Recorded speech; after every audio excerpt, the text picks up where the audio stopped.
Hello there, this is Design with Phoenix, and I'm going to be teaching you about how to remove a white background from images and patterns, basically. You can apply this to any sort of image that's like this. I'll go over all the different aspects. This will be very in-depth, and also excuse me too if the video is a little bit too long for your liking.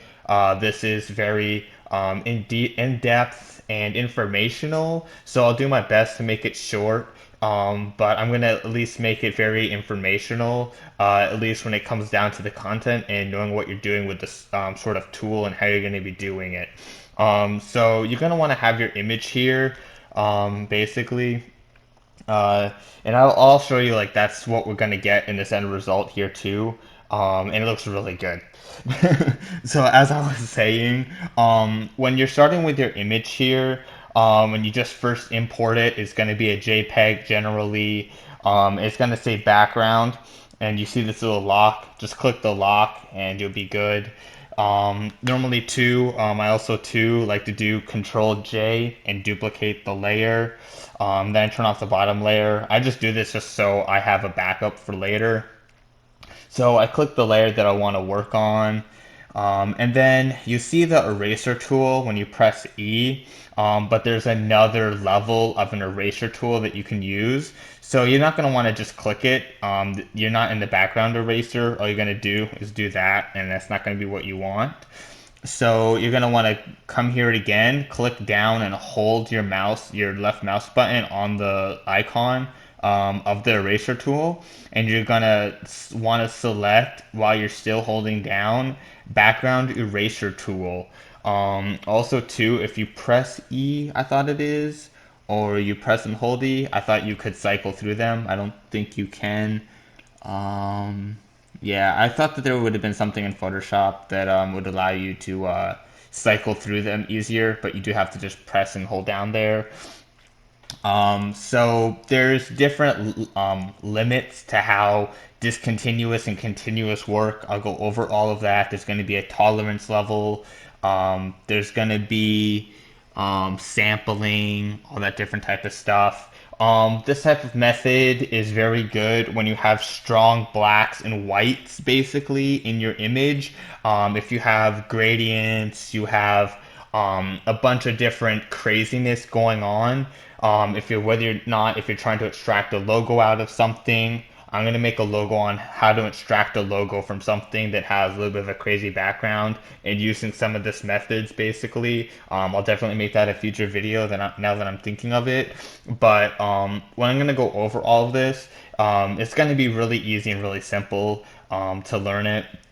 You're going to want a hard brush, your spacing. You're going to be clicking down each and every time, so it's not going to be like you're going to click and hold down and everything.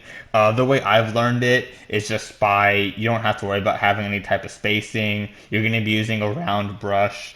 You just want to be able to pick the right size that's right for your image. Honestly, if you wanted to be one and done with it, you can make it a crazy big brush and then click it once and it would all be done. But for me personally, that's like when you're messing around with the tolerance, whether or not if let's say for an example, if I show you, if I have like a low tolerance and I have it on a big brush, uh, if I can show you, it has a lot of this like very bad edge detection basically, and it's very terrible the way it's done basically. If you can't see that in the video here, I can show you very easily with some colors basically. So if I show you right now and I paint behind here that there's all this edging here, it looks very bad. And this is what happens when you have a low tolerance. So basically, the way you fix this, I'm going to do Control Z to undo some of these things. I also have the history window here, so I can just go back and fix it really easily. So basically, having a tolerance level that's acceptable. Sometimes for some images, you will have to play around with it depending on the compression ratios of the image that you're working with. A lot of times, you won't get a good job done out of the background eraser tool. So let's work with continuous. Sometimes I don't know if with Photoshop, if on default, if it will be set on discontinuous, but if you are on discontinuous, then you should be fine. Continuous means that if the brush is outside of the circle that it's working with, so let's say I want to click here, then that means that it won't do out here basically. So it just keeps itself within its bounds basically when you're working with this.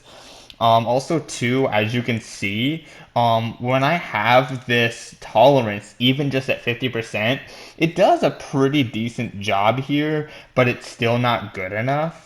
So all you can do is just by fixing it, just by bringing up that tolerance ever so much. So I'm going to bring that up to 70, and I'm going to click it. You could easily get away with 70, easily. It looks really good. So continuous is pretty good, but as you can see, when I'm going around here and click stamping, it doesn't do the center, even though I do the center. So to be able to make it do the center, all you need to do is click on discontinuous, which means it's kind of at a level of infinite where if it sees that specific one color, and that's pretty good. Depending on the colors, if you're not working with an image that's black and white, let's say this leopard pattern that we're working with, if the black spots were green and the background color was still white, all you would have to do literally is make this foreground color the color of what's in here, and then once you've done that, then it would work properly. So I can go more in depth than that here later into the tutorial, which I'll do, and you'll see how this all works, and you'll be an absolute master at this once you get through with it. So I'm gonna make sure I put like the brush size large enough, or I'm not gonna be spending like all day on this. So around 500 is pretty decent. We've already done a pretty good tolerance of 70, but I've already seen that even before I started recording, 85 did a really nice job. So that's what I'm gonna go with. And so now with that, I'm basically just gonna click through here. And it's really easy. It's gonna get really nice edges and everything. And it takes care of everything and it makes it really easy for me. So this is where you're just like clicking around and everything. Another thing too that you may not have that you may want to check is if you are here in preferences and you go into your cursors. If you're working with your cursors, you'll want to make sure that you have the right cursors so that when you're stomping around, you know where the center of the brush is, because that's where it's going to start with where it wants to go. So if you're not careful and you click the black, it will remove the black and keep the white, which you may not want. So you're gonna want to like make sure that you have like that little plus symbol checked so that you're like the preciseness of it. Just make sure that you're aware of what cursors that you're using so that you can see what you're doing when you're wanting to do this. And it's really easy. You're not going to be spending a lot of time on it. It's pretty easy. As long as what you're working with is acceptable, you can do a pretty good job with the coloring for a lot of this. I haven't had many problems with the background eraser tool and everything. So there you'd go. You would have your leopard pattern here, and then when you're done with it, you can just go to define pattern, and then I'm just gonna call it leopard basically. And then there we go. And then now I have it as a print for later for anything else I want to use it on. And now that I've done this, it makes my job a lot easier now. So then I can just use my paintbrush as a pattern brush and paint around leopard print everywhere, which is like really cool now. And so now you're going to be thinking, okay, well, what if this is a different color or something? So I can easily set up a control for that and show you that.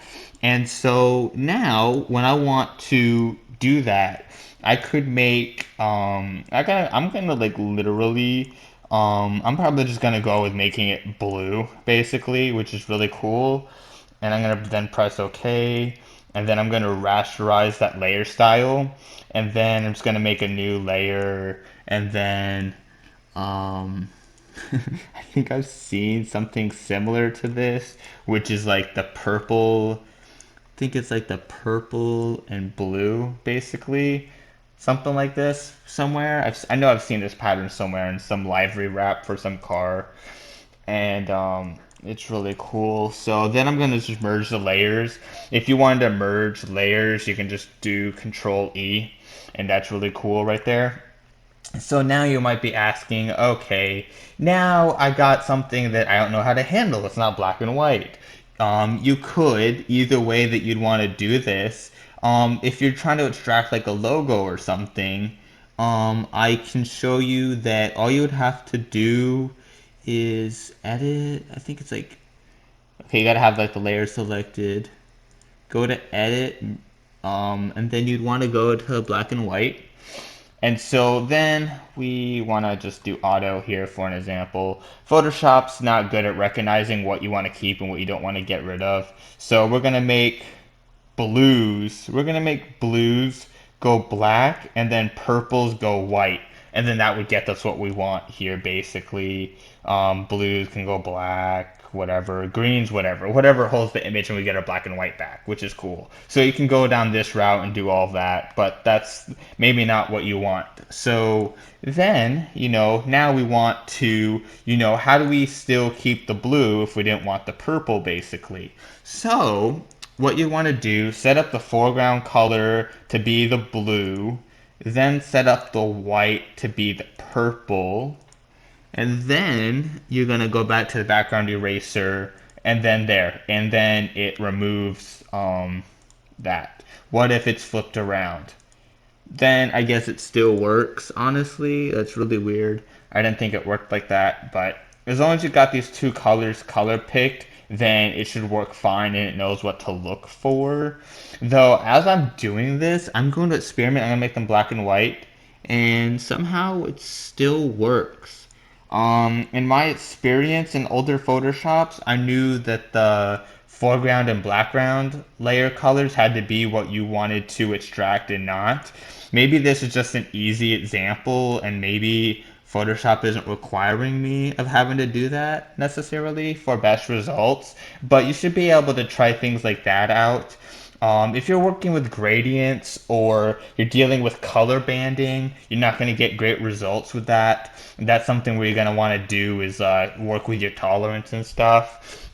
That's all you have to really do for this. It's really easy and it's really simple to make and do what you need to for working with patterns or whatever it is you might be working with.